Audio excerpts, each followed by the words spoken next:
Hey guys, Mike with Long Range with the Lilies down at Jon Pynch's place. What's up? Finally getting down here. It's beautiful down here in Oregon. It's a beautiful sunny day. It's a little breezy, so if the audio is a little compromised, I apologize for that. But other than that, it's a fabulous day. Yeah. So I got a new Mark V 5-25 with the PR2 reticle. I understand you're a little familiar with the PR2 reticle. My baby, my favorite. I love it. And one of the first things I wanted to do when I got this new scope is to track test it to make sure it's functioning right. I've heard a lot of horror stories of guys with scopes that weren't tracking, and then they end up chasing their tail. You know, the gun's not shooting, ammo, is it me, is it whatever? So if you can eliminate that variable right off the bat, I found that that's helpful. And you've got kind of a really well thought out scientific method of doing that. Do you want to take us through that? Yeah, it's a little redneck engineer, but I had a buddy as a welder. He welded up this big chunk of steel you see here, weighs like 40, 50 pounds. It's just got a pick rail on top so you can mount the scope. I've got a downrange, I've got a board that's 30 mils tall, and I think we track down to 20 usually.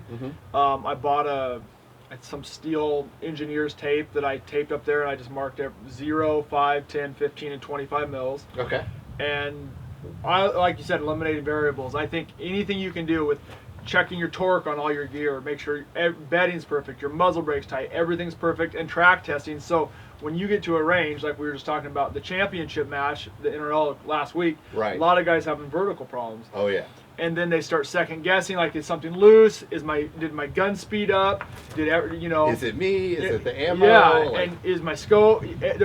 We've all heard a million excuses or issues. I like to eliminate everything. So when I see the bullet land, I'm like, okay, I know my barrel's not sped up or slowing down. I'm right in the sweet spot of the barrel. Everything's torqued. I know my hand loads are good. And I've track tested my scope, which is a big variable. Years ago, I had some bad scopes that I had some tracking issues with, so that's when I got more and more particular about tracking every scope. I was like, well, what's the downside? It just builds confidence that they're perfect, and if they're not, you catch the problem. Yeah. So before you start spinning ammo and exactly. And so I throw them on here real quick. It's just got a pick rail, like I said. You mount them on here. I started at 0, and as you dial down, you'll see in this video, it's going to come down. We'll hit the 5 mil mark, the 10 mil mark, the 15 mil mark, so on. I'm actually kind of surprised when I talk to shooters out there, obviously not at the pro competition level, the number of shooters that don't understand how the scope works, that when you dial up, you're actually moving the reticle down to raise your line of departure up to compensate for drop.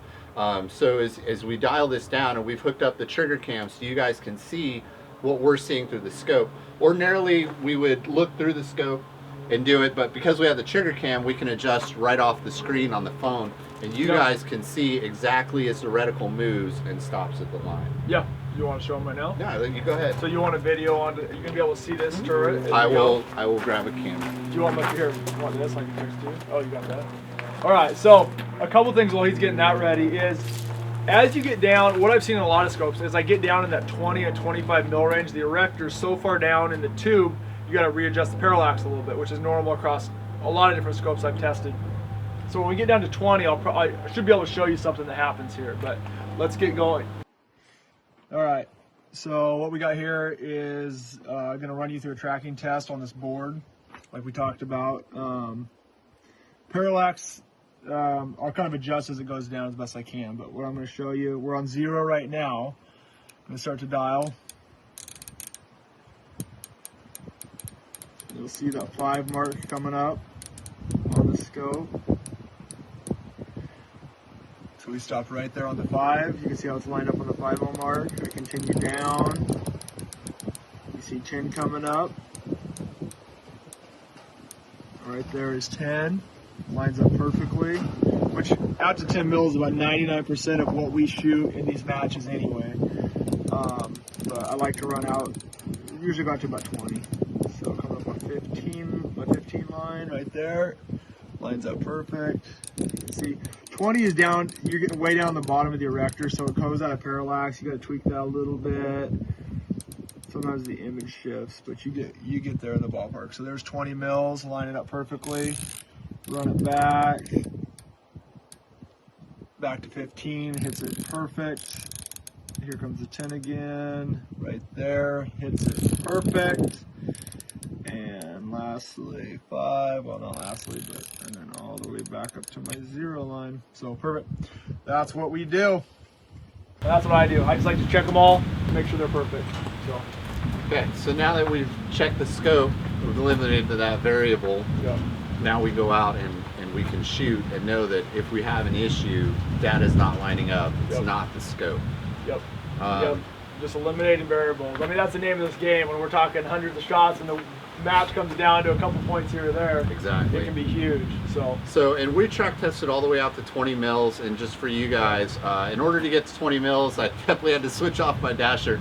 I went to my 300 PRC, and I think 1880 was about where 20 mils lands. So you're way out there at 20 mils. Yeah. So your bread and butter is 0 to 10. I mean, that has to be perfect. That's where the vast majority of our shots are in this game. You know, and generally 0 to 15. When you get to that 20, like, I think the way this is in rings and the 0 is, I think this stopped at about 22 mils when I was dialing down. So you can't even get to 25 in this setup.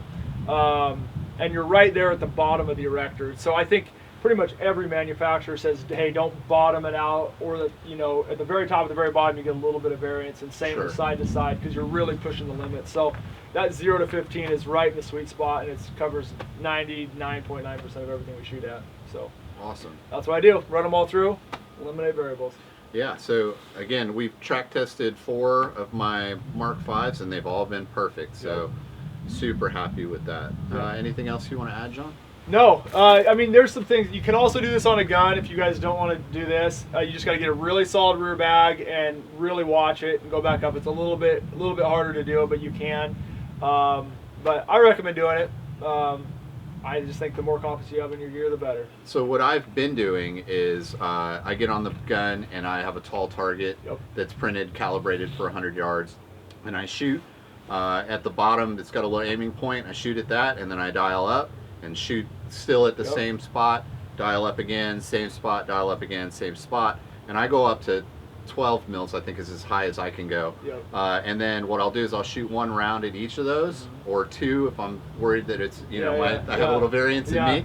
And then I will shoot on the way back down, and ideally they all line up there, and I have a good data point for up and back down. That's a good way to do that, and I used to do that.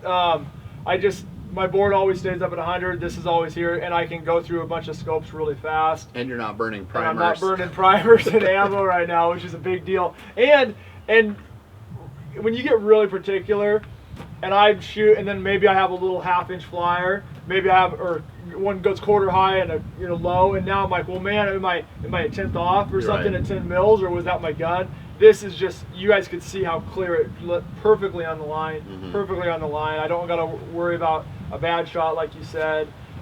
If tall target's all you have, by all means, I did that a lot. I love just seeing them line up. It's just like, the OCD feels good to watch those lines hit perfectly. Sure, yeah. So, but yeah, multiple ways to skin a cat. It definitely instilled some confidence in me. So, John, I appreciate you having us out to your place. We're gonna do some shooting now.